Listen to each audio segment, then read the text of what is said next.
Hello, and welcome back to my channel. My name is Laura, and today I'm going to be doing a book. As I said, today I am going to do a book haul. These are some books that I've kind of just been acquiring over the last couple of months. Some of these I bought, some of them were gifts for Christmas, some of them I got sent by publishers, and some of them I am just now actually discovering what they are, because sometimes I get these and I'm like, oh, this looks good, but I don't really read the synopsis as much, so we will be finding out about some of these books together. So first I have The Dead Romantics by Ashley Poston. This was really popular, I think, over the summer, and it's about a woman who is a ghostwriter for a romance author, and she is a ghost? Something like that. New editor, a too handsome mountain of a man won't give her an extension on her book deadline. Florence prepares to kiss her career goodbye, but then she gets a phone call that she never wanted to receive. Okay, so her dad dies, and she goes back to her hometown, and she falls in love with a ghost. That's what this seems to be. I'm sure it's better than the way I just described it, but it sounds really good. This was a gift from a friend, and I'm excited to read it. A gift from the same friend, I got The Troop by Nick Cutter. This is a horror novel, and I've just heard that it is crazy gross. This is kind of like a Lord of the Flies situation. There's a group of Boy Scouts that go camping in Canada, and then an unexpected intruder stumbles upon their campsite, shockingly thin, disturbingly pale, and voraciously hungry. And then there is the human carrier of a bioengineered nightmare. Seems like that's what the guy is. So this, I've heard, is just absolutely disgusting and horrific, and I am pumped. This is one that I got sent by a publisher that I don't know too much about. First of all, the cover is just beautiful. This is Nobody's Magic by Destiny O. Birdsong. I know it's about three women who have albinism, and they live in Louisiana, and they're all black. I think it's like three stories that are kind of interconnected, but mostly, I think, separate. There might be a little bit of that, but it's just about three different women with albinism who live in Louisiana and how they fare in life, and just how that all goes with the social and racial history of the area, and it sounds really good. I'm really looking forward to getting to this one. Next, I have A Good Family by Matt Goldman. This is in advanced reading copy, so I'm excited. This comes out in May, and this is a thriller, and it's like my favorite kind of thriller because it is like a suburban drama thriller. I will read the back. Katie Coleman's marriage is falling apart, but she has a secure job, her children are healthy, and her house in the prestigious country club neighborhood of Edina, Minnesota is beautiful. She can almost ignore the way her husband Jack has been acting, constantly checking his phone, not going to work, disappearing from the house only to show up again without explanation. Tension in the Coleman house only gets worse when Adam Bagman Ross, a mutual friend from college, happens to be in the neighborhood and in need of a place to stay. Jack is quick to welcome him into the sanctity of their home, but Jack's strange behavior only gets worse, and Katie fears their new guest is also harboring a dark secret. As she begins to uncover the truth, she realizes that something is terribly wrong, and she must race to protect her family as danger closes in. I'm sold. I mean, that sounds fun. Sounds just right up my alley. I love that kind of like suburban mystery thriller sort of book. So I'm looking forward to this. Again, this comes out in May. The next one is one I know that a lot of people have been anticipating. It is actually out now, but this is an ARC copy. It is The Shards by Bret Easton Ellis. He wrote American Psycho, which I haven't read or seen the movie, but I've heard of it. I know it's very popular. This book is real chunky. Let's see. 587 pages. And this is like pretty solid, like font size and everything, but this is about a kid who arrives to a school with a mysterious past. He becomes obsessed with like one of these popular kids at school. He's also obsessed with this serial killer. And I don't know, that's kind of all I'm getting from the back of the book, but it sounds cool. It's set in 1981, so that's kind of fun to like read like a book set in the near past, I guess. I'm not going to call 1981 historical fiction, but we're getting there, I guess. Next, I have The Forever Witness by Edward Humes.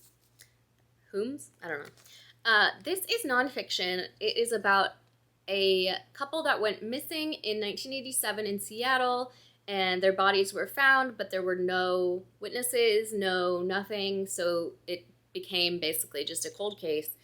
And in the time since then, we have, like, DNA identifying. And so now this, like, cold cases are being reopened because now that they can test DNA, they are able to find killers and such.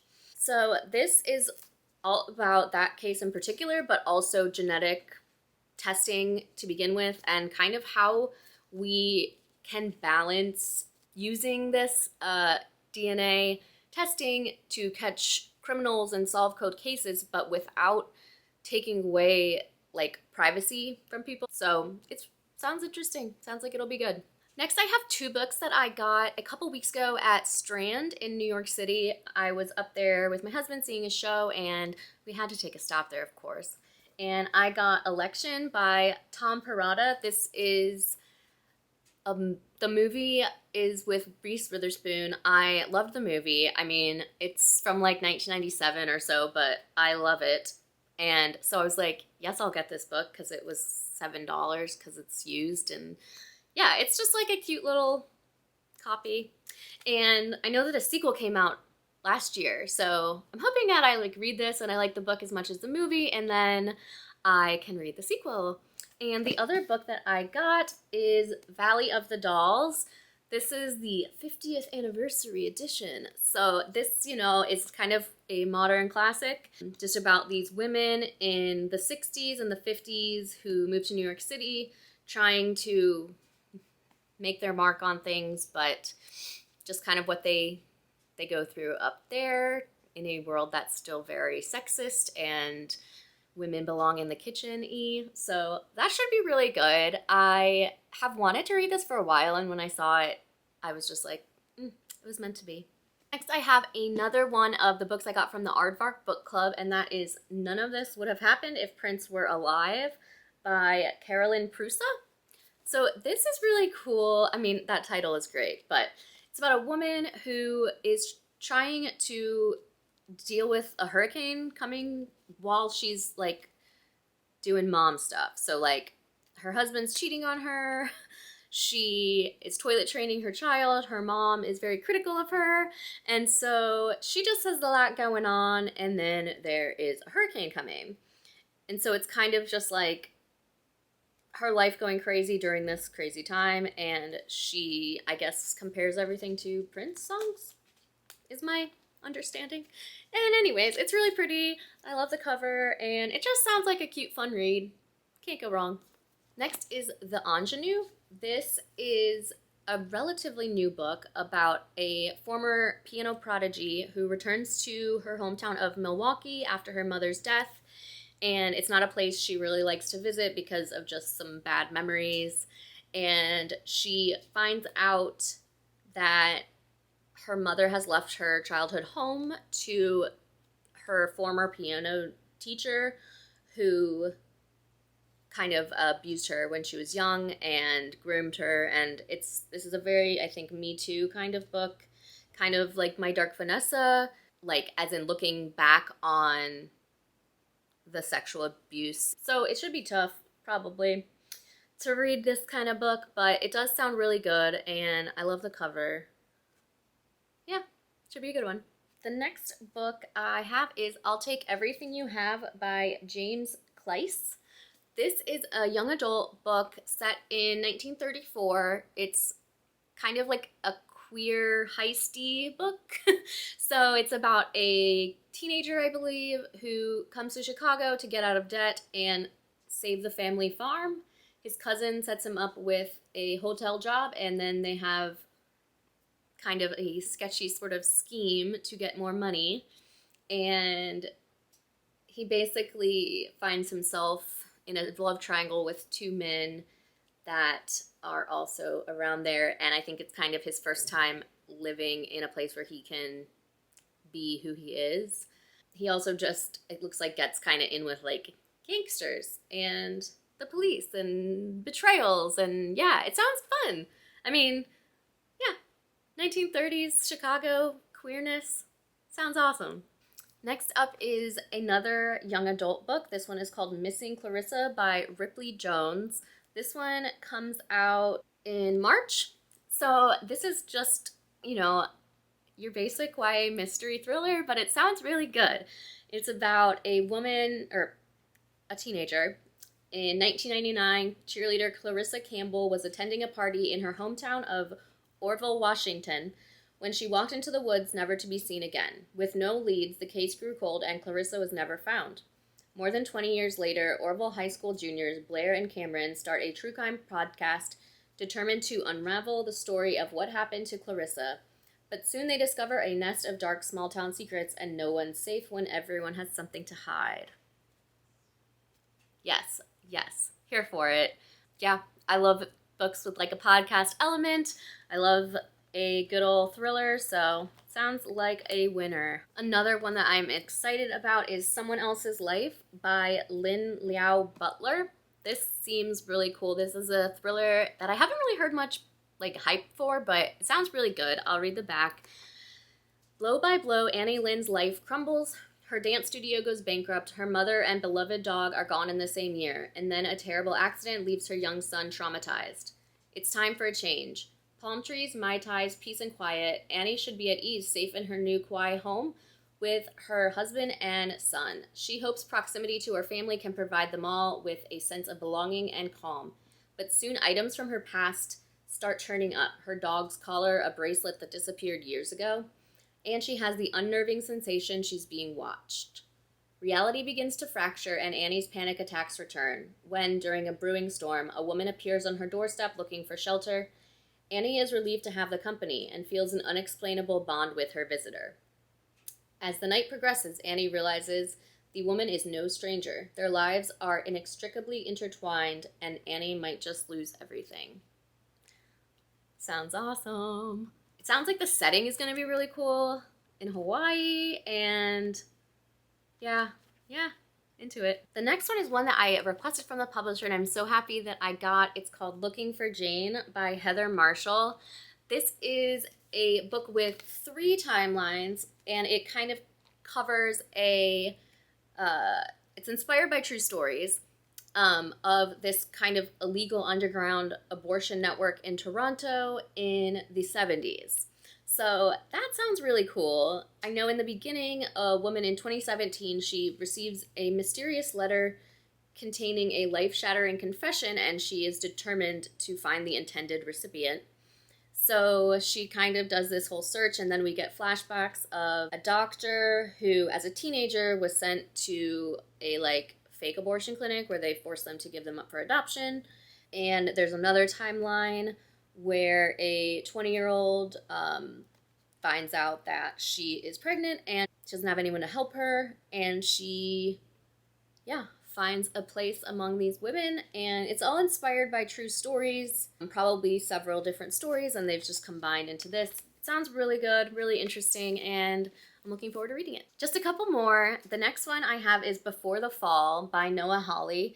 My sister gave me this, and she loved it and said I would probably like it too. On a foggy summer night, 11 people, 10 privileged, 1 down on his luck painter, depart Martha's Vineyard on a private jet headed for New York. 16 minutes later, the unthinkable happens. The plane plunges into the ocean. The only survivors are the painter, Scott Burroughs, and a 4-year-old boy who is now the last remaining member of a powerful media mogul's family. Was it by chance that so many influential people perished, or was something more sinister at work? A storm of media attention brings Scott fame that quickly morphs into notoriety and accusations, and he scrambles to salvage truth from the wreckage. Amid trauma and chaos, the fragile relationship between Scott and the young boy grows and glows at the heart of this stunning novel, raising questions of fate, mortality, and the inextricable ties that bind us together. I know this is not a new book. Yeah, it came out in 2017, but I never heard of it. And as much as it sounds weird being a flight attendant, I really enjoy books about plane crashes or just general like transportation disasters. Don't ask me why, I have no explanation, but this sounds really good. I'm excited for it, and I don't know when I'll get to it, but sounds like something I want to read eventually. All right, next I have If We're Being Honest by Kat Shook. This is a family drama that comes out in April.